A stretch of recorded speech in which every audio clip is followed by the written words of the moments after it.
Hello everyone, welcome back to my channel Wangxian fan fiction explanation. और आज मैं आपके साथ Wangxian fan fiction white omega fox का फाइनली नेक्स्ट पार्ट लेकर आ गई हूँ। आई एम सॉरी कि मैंने काफ़ी दिनों से इसका कोई भी पार्ट शेयर नहीं किया था। वो मैं इस एफएफ के कुछ पार्ट्स और लिख रही थी, इसीलिए मैंने इसे शेयर नहीं किया था।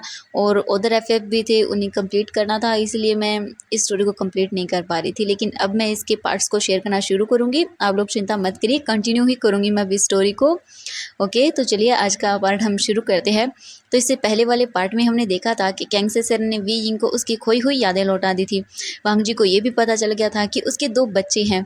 वांग जी ये सुनने के बाद बहुत खुश हो गया था। वी यिंग वांग जी का हाथ पकड़ता है और उसे रूम से बाहर लेकर आता है और बोलता है क्या वो अपने बच्चों से मिलना चाहता है। वांग जी बहुत खुश हो जाता है और बोलता है कि हाँ, वो उनसे मिलना चाहता है। वी यिंग वांग जी को लेकर हॉल की ओर चला जाता है। कुछ देर के बाद ही वी यिंग हॉल के अंदर पहुंच जाता है। जब वी यिंग हॉल के अंदर आता है तब वो वहां पर सभी को बैठे हुए देखता है। सभी एक दूसरे से बातें कर रहे थे, सब लोग बहुत खुश थे। जब वी यिंग उनके पास जाता है, सब लोग वी यिंग को देखते हैं और वांग जी को देखते हैं। तब वो भी अपनी जगह से खड़े होते हैं। मैडम यू वी यिंग के पास आती हैं और बोलते हैं वी यिंग यहाँ आओ। वो वी यिंग को अपने पास ले जाती हैं और बैठने के लिए बोल देती हैं। जियांग फेंगमिन भी वांग जी को अपने पास बैठने के लिए बोल देते हैं। वांग जी सभी लोग अपनी अपनी जगह जाकर बैठ चुके थे। तभी जियांग फेंगमिन वांग जी की ओर देखते हैं और बोलते हैं वांग जी, हम चाहते हैं कि हम हमारे वी सेक्ट में एक जश्न का आयोजन करें। क्या तुम तैयार हो? हम सबको बताना चाहते हैं कि वांग जी अब तुम वापस लौट आए हो। वांग जी ये सुनकर खुश हो जाता है और बोलता है हाँ ज़रूर, आप जो चाहे वो कर सकते हैं। वे चांग से जब ये सब सुनते हैं तब वो बोलते हैं ठीक है, तो फिर वी सेक्ट में एक बहुत बड़े जश्न का आयोजन किया जाए, हर सेक्ट के लोगों को बुलाया जाए। मैं बहुत खुश हूँ, आज मुझे मेरा दामाद वापस मिल गया है और मेरी पूरी फैमिली कंप्लीट हो चुकी है, तो मैं बहुत खुश हूँ। इसीलिए हर सेक्ट के हर राजा को बुलाया जाए। ये सुनने के बाद सब लोग बहुत खुश हो जाते हैं। वे यिंग वहीं पर बैठा हुआ था, वो भी सब चीज़ें सुन रहा था। फिर वे चांग से एक सर्वेंट को बुलाते हैं और उन्हें लेटर लिखने के लिए बोल देते हैं सभी राज्य के अंदर। वो सर्वेंट उन्हें वो करता है और चला जाता है। फिर वो सभी लोग बोलते हैं अब हम बैठे क्या करें हैं यहाँ पर, हमें तो तैयारियाँ करनी चाहिए, हमारे पास ज़्यादा टाइम नहीं है, हमारे पास सिर्फ 2 दिन है। 2 दिन के अंदर हमारे 20 सेक्ट में इतने सारे सेक्ट के लोग आने वाले हैं, तो बैठे क्या कर रहे हो आप लोग, चलो चलो जल्दी से सभी काम करना शुरू करो। मैडम यू उन सबको ऐसे देखकर बहुत खुश थी और वहीं कैंगसे सेरन भी ये सब देख रही थी। वो आज सोचती है कि काश उन्होंने ये पहले ही कर लिया होता तो ये खुशियाँ बहुत पहले ही उनकी फैमिली में आ चुकी होती। लेकिन टाइम लगा पर आ तो गई ना खुशियाँ। कैंगसे सेरन बहुत खुश हो जाती हैं। फिर वो बोलती हैं ठीक है, चलिए हम तैयारियाँ करना शुरू कर देते हैं, क्यों यू चले। मैडम यू कैंगसे सेरन की ओर देखती हैं और बोलती हैं हाँ ज़रूर। फिर वो एक दूसरे का हाथ पकड़ती हैं और वहाँ से चले जाते हैं। वी यिंग वांग जी की ओर देखता है और वो एक स्माइल करता है। वांग जी भी वी यिंग की ओर देखकर स्माइल करता है। इसके बाद वी यिंग अपने फादर की ओर देखता है और बोलता है फादर बच्चे कहाँ हैं। वी चैंग से वी यिंग की ओर देखते हैं और बोलते हैं वी यिंग वो चैंग के साथ बाहर हैं उसके कमरे में, तुम वहाँ चले जाओ। वी यिंग बोलता है ठीक है डैड। इसके बाद वी यिंग वहाँ से खड़ा होता है और वो जैसे ही चलने वाला होता है अचानक से वी यिंग का सर घूमने लगता है, उसे चक्कर आने लगते हैं, उसके सामने सभी चीज़ें धुंधली हो जाती हैं। वांग जी जब देखता है कि वी यिंग अच्छे से चल नहीं पा रहा है तब वो जल्दी से वी यिंग के पास आता है और बोलता है वी वी वी तुम्हें क्या हुआ है। वी यिंग वांग जी की ओर देखता है और बोलता है पता पता नहीं लैंसन, मुझे मुझे क्या हो रहा है अचानक से। वांग जी जब वी यिंग को टच करता है तब उसे पता है कि वी यिंग की पूरी बॉडी हीट में आ रही है। वी यिंग की ओमेगा सेंट पूरे रूम में फैलने लगती है। वी चांग से और जियांग फेंगमिन जो वहाँ पर खड़े हुए थे, जब वो वी यिंग की ओमेगा स्मेल करते हैं तब वो जल्दी से बोलते हैं वांग जी वी यिंग अपनी हीट में आ रहा है, तुम जल्दी से इसे इसके रूम में लेके जाओ वरना। वो दोनों अपनी माउथ को कवर कर लेते हैं। वांग जी बोलता है ठीक है। वांग जी जल्दी से वी यिंग को ब्राइडल स्टाइल में अपने गोद में कैरी करता है और उसे भागते हुए वहाँ से ले जाता है। वांग जी जल्दी से वी यिंग को लेकर रूम के अंदर आता है और जल्दी से उसे उसके रूम के अंदर बेड पर लिटा देता है और जल्दी से जाकर रूम का डोर बंद कर देता है ताकि वी यिंग की ओमेगा सेंट बाहर न जा सके। वांग जी जल्दी से अपनी पावर्स का यूज़ करता है और उस रूम के बाहर वो एक स्पेल को पढ़ता है और वहाँ पर एक सुरक्षा कवच बना देता है ताकि कोई भी अंदर न आ पाए। वांग जी वी यिंग की ओर देखता है। वी यिंग की पूरी बॉडी वेट होने लगती है। वी यिंग की बॉडी में उसे दर्द होने लगता है। वांग जी वी यिंग की ओर देखता है तो उसे भी वी यिंग की ओमेगा सेंट स्मेल होती है। वांग जी अपने आप को वी यिंग की उस स्मेल से दूर रखने की कोशिश करता है, क्योंकि वो वी यिंग के साथ अभी कुछ भी नहीं करना चाहता था। वो अपने आप को कंट्रोल करता है और बोलता है, वी यिंग प्लीज़ अपने आप को सँभालो। वांग जी जल्दी से बाथरूम में जाता है। वहाँ से जल्दी से वो एक टॉवल को लेता है और उसे वेट करता है और उसे लेकर आता है। वांग जी वी जिंग के फेस पर उस टॉवल को रखता है और उसकी बॉडी को क्लीन करना शुरू कर देता है। लेकिन वी जिंग बहुत बुरी तरह से चिल्लाने लगता है, क्योंकि उसका अल्फ़ा उसके पास था। वी जिंग की बॉडी उसके अल्फ़ा की डिमांड कर रही थी। वी जिंग अपने आप को नहीं रोक पाता। वो वांग जी के कॉलर को पकड़ता है और उसे अपने ऊपर खींच लेता है। वांग जी जब ये देखता है तो वो वी जिंग की ओर देखता है और बोलता है, वी जिंग ये तुम। वी जिंग वांग जी की ओर देखता है और बोलता है, लंजा लंजा प्लीज़, लंजा प्लीज़ मुझे टच करो, मुझे मुझे बहुत दर्द हो रहा है। वांग जी प्लीज़। वांग जी जब विंग की ये आवाज़ सुनता है तब वो बोलता है, विंग विंग प्लीज़ अपने आप को संभालो, तुम इस वक्त हीट में हो। हीट में होने की वजह से तुम ये सब बोल रही हो।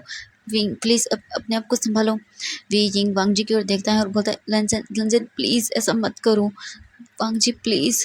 वांग जी जब विंग की ऐसी हालत देखता है तब वो विंग को गले लगा लेता है और उसके पास वहीं बेड पर लेट जाता है और बोलता है, विंग आई एम सॉरी, लेकिन मैं तुम्हारी हीट में तुम्हारे साथ सच में ये नहीं करना चाहता हूँ।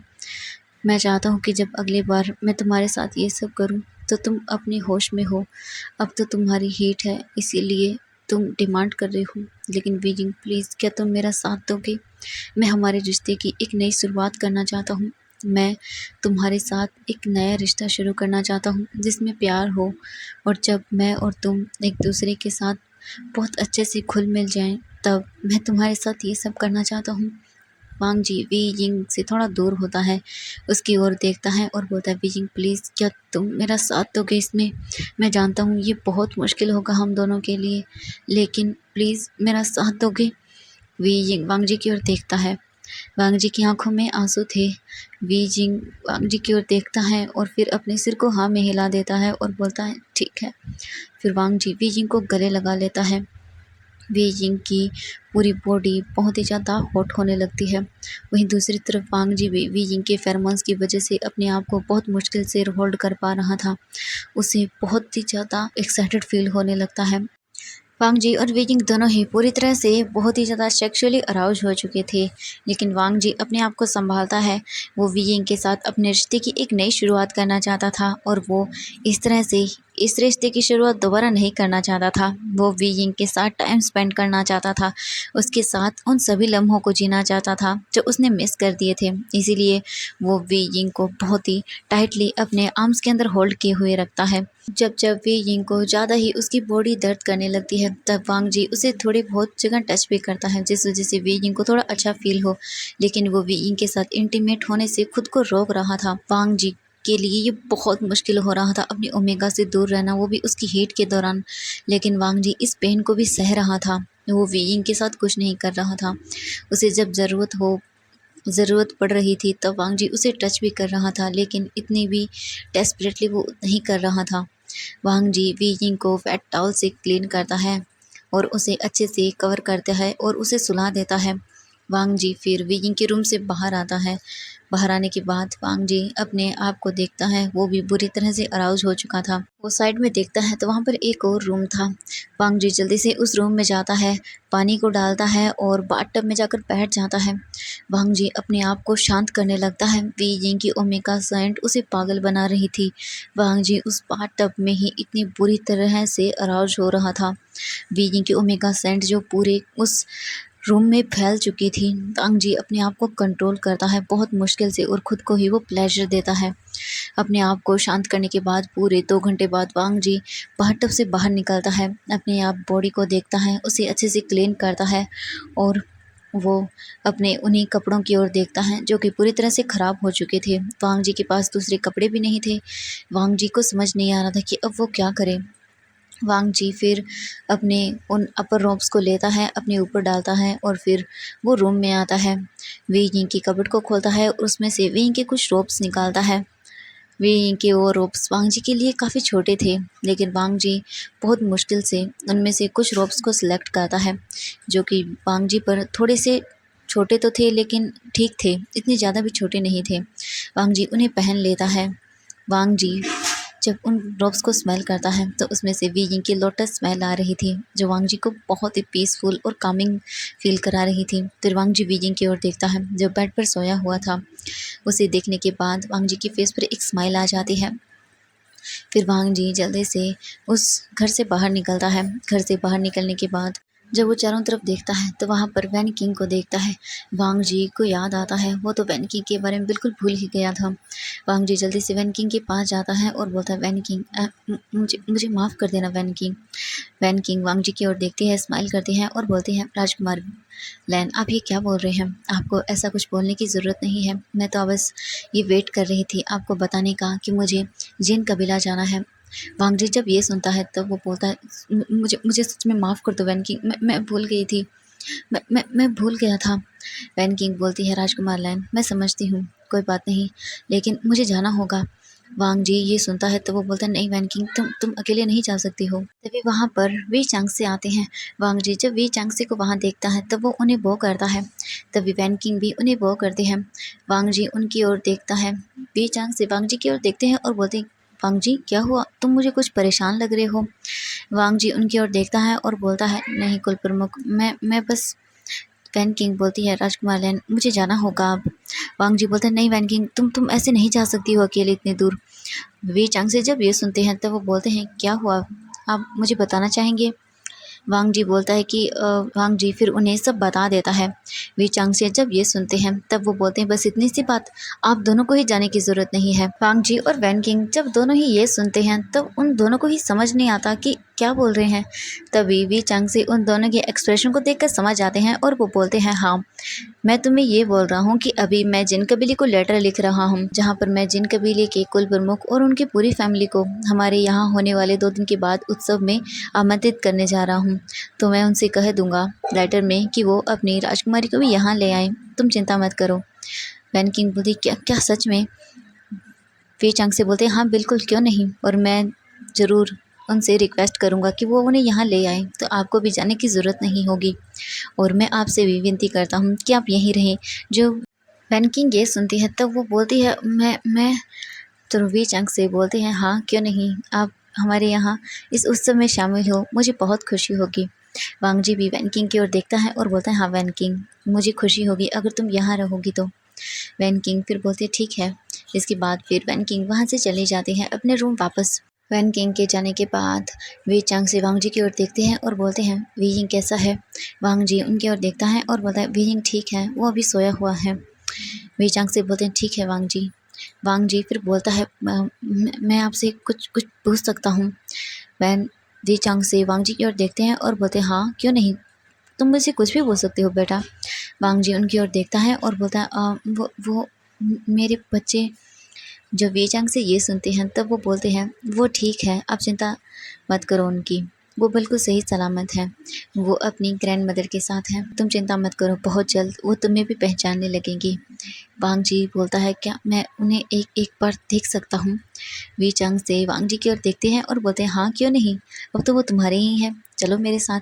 ये बोलकर वो फिर वांग जी वी चांग से के साथ यहाँ से चला जाता है। वांग जी एक रूम के बाहर आकर खड़ा हो चुका था। वी चांग से वांग जी की ओर देखते हैं और बोलते हैं, चलो अंदर। फिर वो डोर ओपन करते हैं। वांग जी जैसे ही रूम के अंदर जाता है तब वो उन दोनों बच्चों को देखता है जो कि कैंगसी चरण के साथ वहाँ बेड पर बैठे हुए थे और खेल रहे थे। वांग जी जैसे ही उन दोनों बच्चों को देखता है, वांग जी की आंखों में अपने आप ही आंसू आ जाते हैं। वांग जी बहुत इमोशनल फील कर रहा था उन दोनों बच्चों को देखकर। तभी वांग जी उस छोटी सी लड़की को देखता है। जैसे ही वांग जी उस लड़की को देखता है, वांग जी को वी यिंग की याद आ जाती है। वांग जी इस वक्त बहुत इमोशनल फील कर रहा था। उसे समझ नहीं आ रहा था कि वो क्या करे। उसे अपने सामने इन बच्चों को देखकर यकीन नहीं हो रहा था कि ये उसके हैं। वांग जी चुपचाप बिना कुछ कहे बस उन बच्चों को देखता रहता है और उसकी आंखों से एक एक करके आंसू नीचे गिरने लगते हैं। वांग जी अभी भी डोर पर ही खड़ा हुआ था और बस वो उन्हें देखे जा रहा था। जैसे ही उन दोनों बच्चों की नज़रें वांग जी पर पड़ती हैं, हमारी वी शिया तो वांग जी की ओर घूर घूर के देखने लगती है। फिर वो अपने ब्रदर आयुआन को देखती है और तो वो देखते ही रह जाती है। फिर वो जल्दी से अपनी ग्रैंड मदर के पास जाती हैं और बोलते हैं, ग्रैंड माँ मुझे मुझे आपसे कुछ पूछना है। जैसे ही वे शिया की आवाज़ कैंगसी सेरन सुनती है तब वो उसकी ओर देखती है और बोलती है हाँ शिया बोलो क्या हुआ है। तभी कैंगसी सेरन की नज़रें हमारे वांगजी पर जाती हैं। जब वो वांगजी को देखती हैं तब बोलती हैं अरे वांगजी अंदर आओ बेटा, तुम वहाँ क्या कर रहे हो। वांगजी धीरे धीरे उनके पास जाता है और अपनी आईज से उन आंसुओं को वाइप करता है और वहाँ जाकर खड़ा हो जाता है। वे शिया जल्दी से कैंगसी सेरन के पास जाती हैं और बोलती हैं ग्रैंड माँ ये बिल्कुल गगन जैसी क्यों है। वी चांग से कैंगसी सेरन जब ये सुनती हैं सब वो स्माइल करती हैं और बोलती हैं वे शिया तुम्हें जल्दी ही पता चल जाएगा, मैंने तुमसे कहा था ना कि तुम्हारे लिए एक सरप्राइज़ है। वी शिया को याद आता है और बोलती हाँ ग्रैंड माँ मुझे याद आया, आपने मुझे मेरा सरप्राइज़ नहीं दिया। कैंगसी सेरन स्माइल करती हैं और बोलती हैं वी शिया तुम चिंता मत करो, तुम्हारी मम्मा तुम्हें जल्दी से ही तुम्हारा वो सरप्राइज़ दे देंगी, ठीक है। वी शिया बोलती है मम्मा देंगी। तो कैंगसी सेरन बोलती है हाँ तुम्हें तुम्हारी मम्मा ही बताएंगी वो सरप्राइज़। तो विशे बोलते ठीक है तो मुझे मम्मा के पास जाना है, मुझे अभी जानना है। ये बोलकर वो वहाँ से जाने लगती है। तभी कैंगसी सेरन वेश्या को पकड़ती है और बोलती है यहाँ हो तुम बहुत शैतान हो, अभी तुम्हारी मम्मा बिजी हैं, ठीक है तो वो तुम्हें बाद में सरप्राइज़ देंगी। विशे बोलते बिजी हैं लेकिन नहीं मम्मा बिजी नहीं हो सकती, मुझसे इम्पोर्टेंट कोई काम थोड़ी ना हो सकता है। मैड कैंगसी सेरन जब ये सुनती हैं तब वो स्माइल करती हैं और बोलती हैं विशिया हो सकता है तुम्हारे जैसा हमें एक और बेबी देखने को मिल जाए। विशिया जब ये सुनती हैं तब वो बोलती हैं क्या क्या सच ग्रैंडमा। कैंगसी सेरन फिर वांगजी की ओर देखती हैं और स्माइल करते हुए बोलती हैं हाँ मुझे लगता है हमें जल्द ही एक और छोटा सा बेबी मिलने वाला है। वांगजी जब ये सुनता है तब उसके कान भी बिल्कुल रेड हो जाते हैं। वो बहुत शाय फील कर रहा था, आज से पहले इस तरह की चीज़ें उसने कभी भी फील नहीं की थी। वांगजी जल्दी से अपने फेस को नीचे कर लेता है, फिर वो बोलता है मुझे जाना होगा। वांगजी बहुत शाय फील कर रहा था, वो जल्दी से वहाँ से भाग जाता है। वांगजी फिर वापस वीयिंग के रूम आ जाता है। वांगजी जब वापस आता है तब वो वीयिंग को देखता है। वीयिंग उठ चुका था और बेड पर बैठा हुआ था। तो एवरीवन आज के पार्ट में बस इतना ही, मिलते हैं नेक्स्ट पार्ट में। और चिंता मत करिए एवरीवन, डेली ही इस एफएफ का मतलब नेक्स्ट पार्ट अपलोड होगा और ये स्टोरी अब थोड़ी सी और लॉन्ग होने वाली है, ठीक है। आप लोगों को वांगजी और वी जिंग की मैरिड लाइफ अब देखने को मिलेगी, काफ़ी इंटरेस्टिंग होने वाला है। तो आज के पार्ट में इतना ही, मिलते हैं नेक्स्ट पार्ट में बहुत ही जल्द आप लोगों के साथ मैं शेयर करूंगी। Bye bye everyone. और अभी तक चैनल को सब्सक्राइब नहीं किया है तो प्लीज़ चैनल को सब्सक्राइब कर लेना और वीडियो को लाइक ज़रूर करना और कमेंट भी ज़रूर करना, मुझे बताना कि आपको ये एफएफ कैसा लग रहा है। Bye bye everyone.